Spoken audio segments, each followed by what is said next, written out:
अब हम करते हैं बात जैन धर्म की, जिसके सिद्धांतों पर आधारित जीवन विज्ञान के इस विषय को हम अध्ययन कर रहे हैं, उसके बारे में चिंतन और विचार विमर्श कर रहे हैं।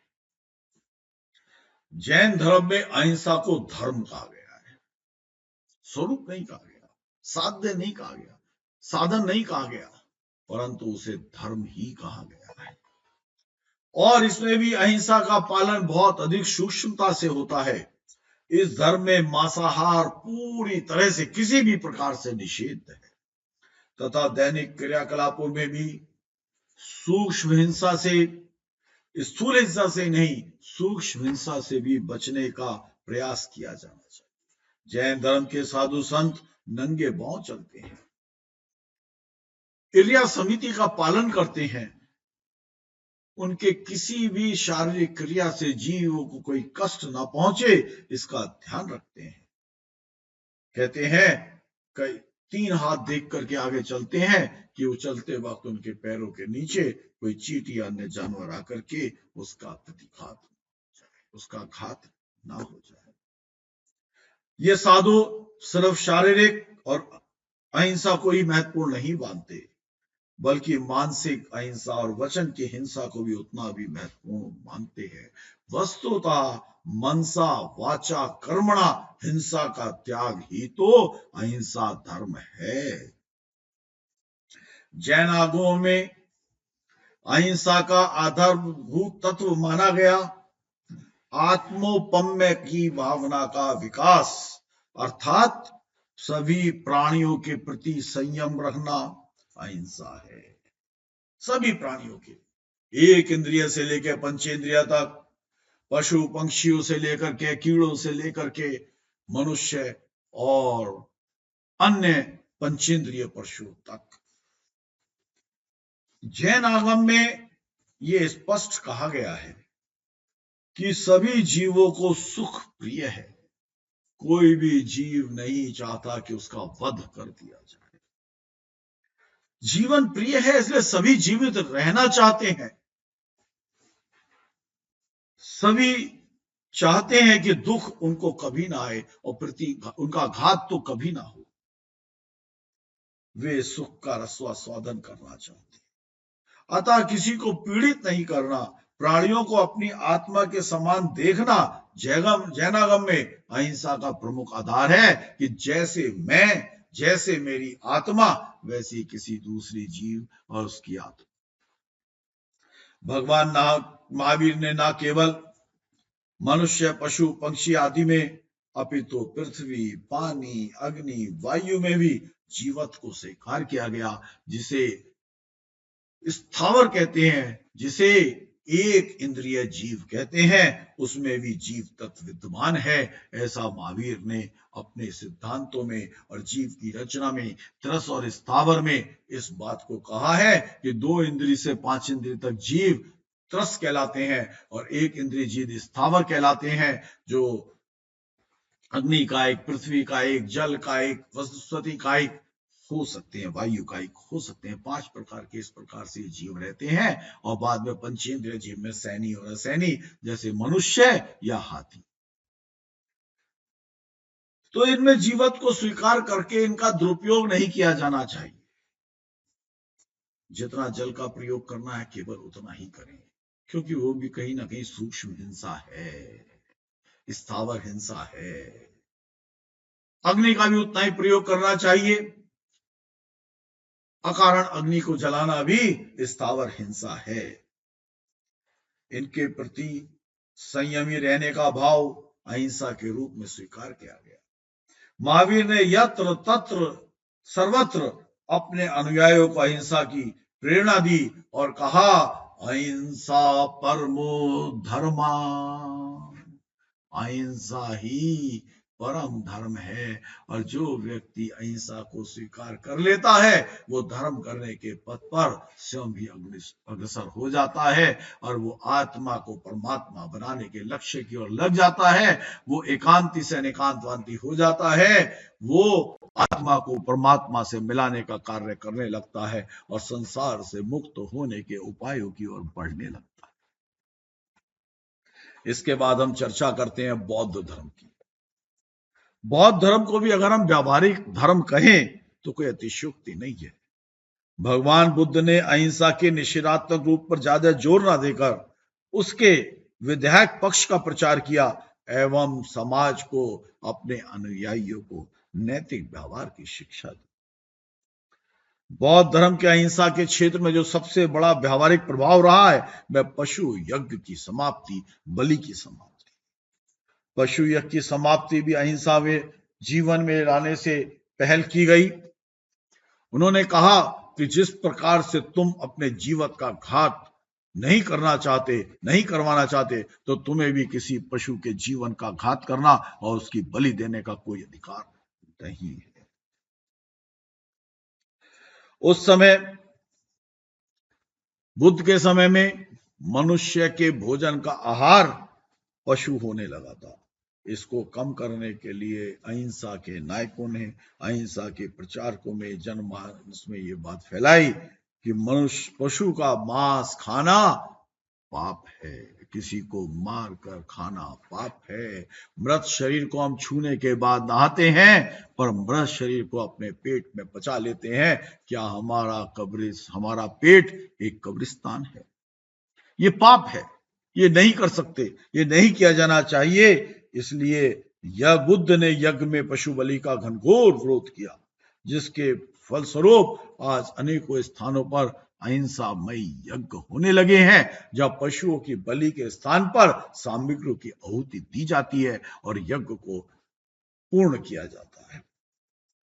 बौद्ध धर्म में गृहस्थों के लिए उन्होंने पंचशील का नियम दिया, जो एक अहिंसा का ही स्वरूप है। और वो पंचशील के नियम आज विश्व के बहुत बड़े भाग पर, बहुत बड़े क्षेत्र पर बुद्ध के सिद्धांतों के रूप में प्रचारित हैं, किया जा रहा है। उसके ऊपर उनका नियम माने जा रहे हैं।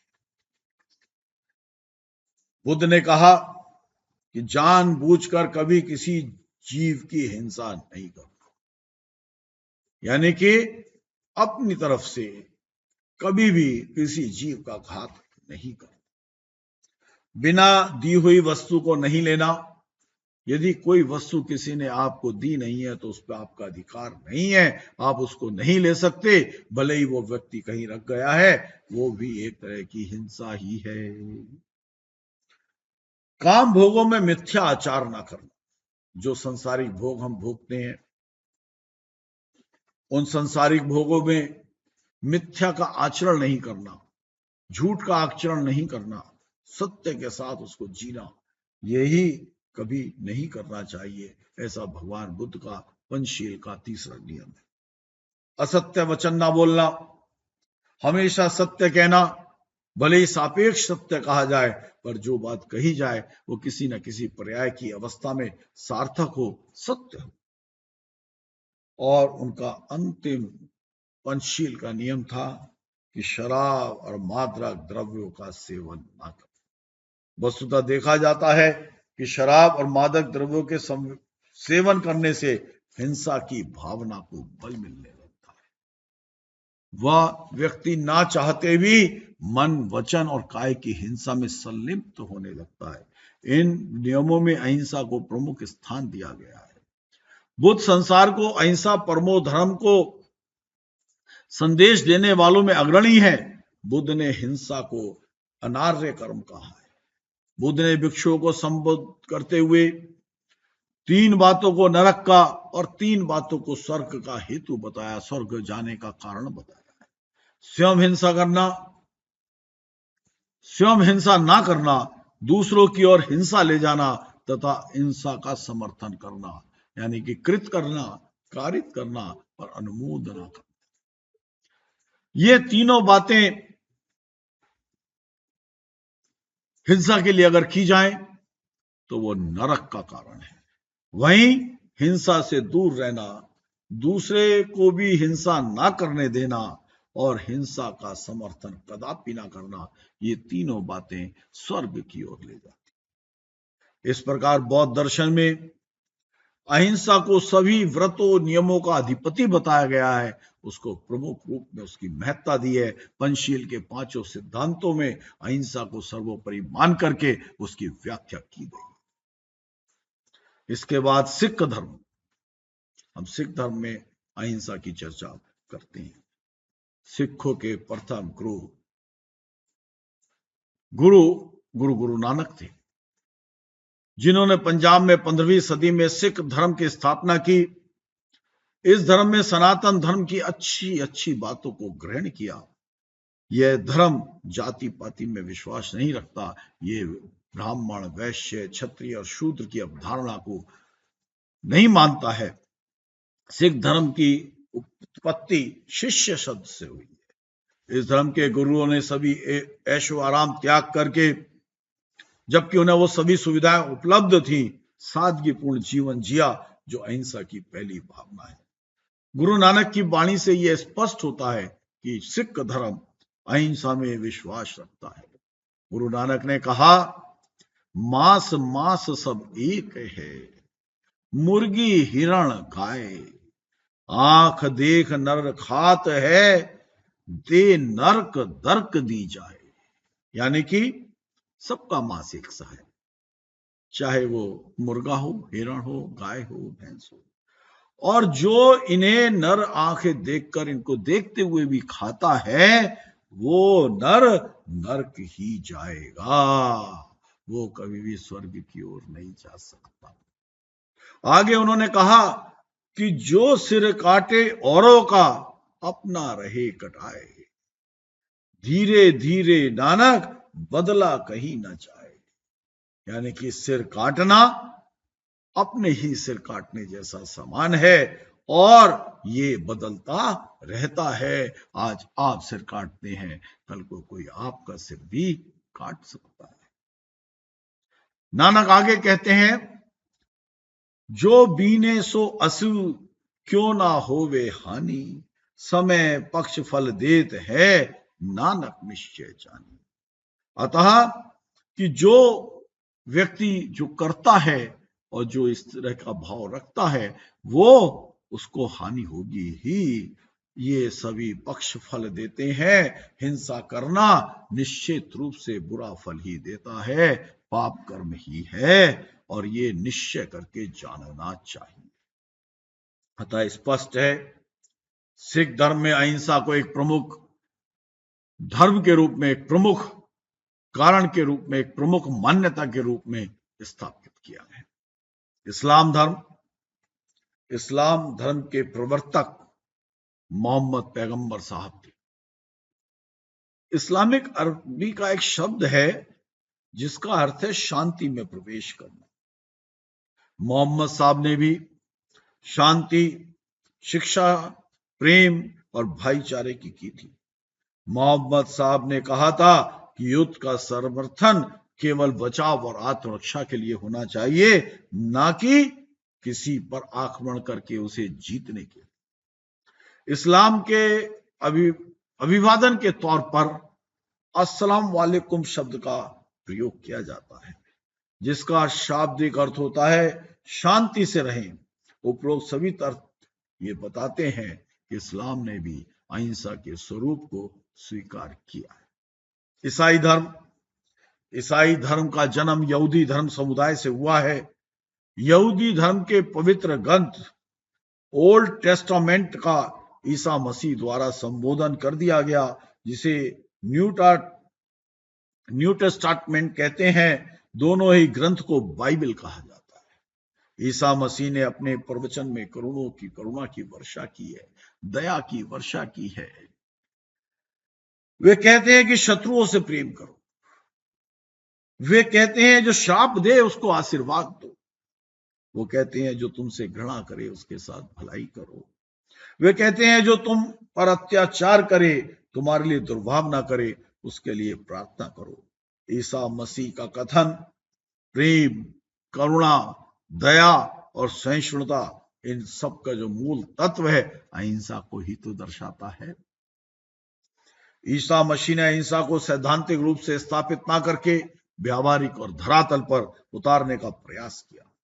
वर्तमान में इनको मानने वाले लोग जगह जगह चिकित्सा, सफाई, शिक्षा व समाज सेवा में पूरे निष्ठा से, ईमानदारी से लगे हुए हैं। विश्व के अनेक ऐसे जगह पर हैं जहां पर ईसाइयों ने जाकर के उनके उत्तरोत्तर वृद्धि, तरक्की का प्रचार प्रसार किया, उनको शिक्षा, स्वास्थ्य और समाज की बुनियादी आवश्यकताओं से परिचित कराया, और न केवल परिचित कराया, उनको सभ्य समाज के रूप में जीने की एक शिक्षा दी। और यही कारण था ईसा मसीह का स्वयं का जीवन भी अहिंसा में ही था।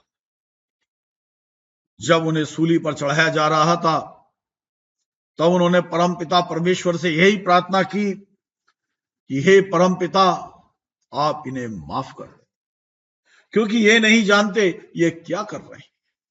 इस प्रकार से, इस कथन से ईसाई धर्म में अहिंसा की भावना बहुत प्रमुख तौर पे स्पष्ट हो जाती है। इसके बाद पारसी धर्म ईसा के लगभग 800 वर्ष पूर्व ईरान में एक महापुरुष, उन्होंने पारसी धर्म की स्थापना की थी। उस महापुरुष का नाम था जरथुस्त्र नाम के इस ने पारसी धर्म की स्थापना की। पारसी धर्म को मानने वाले लोग अग्नि की पूजा करते हैं। और पंथ इनके मुख्य इरुट हैं। अपास्ता इस धर्म का प्रमुख धार्मिक ग्रंथ है। जरथुस्त्र ने अपने अनुयायियों से कहा कि इस धरातल में जितने भी प्राणी हैं वे सभी पवित्रता के अधिकारी हैं, पर उनके लिए यही शर्त है कि वे अच्छे विचारों, अच्छे वचनों और अच्छे कार्यों से अपने हृदय को पवित्र कर लें और प्रत्येक प्राणी के साथ मित्रता का भाव रखें, क्योंकि मित्रता ही आत्मा का स्वभाव है, मित्रता ही मनुष्य का स्वभाव है।